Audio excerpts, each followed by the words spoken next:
ఈ మధ్య కాశ్మీర్లో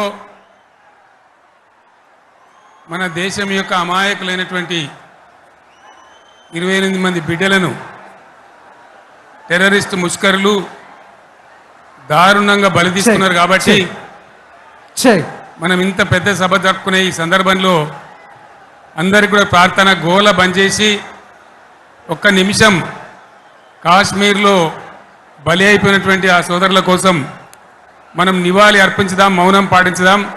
ఎక్కడి వాళ్ళు అక్కడనే దయచేసి మౌనంగా ఉండాలని విజ్ఞప్తి.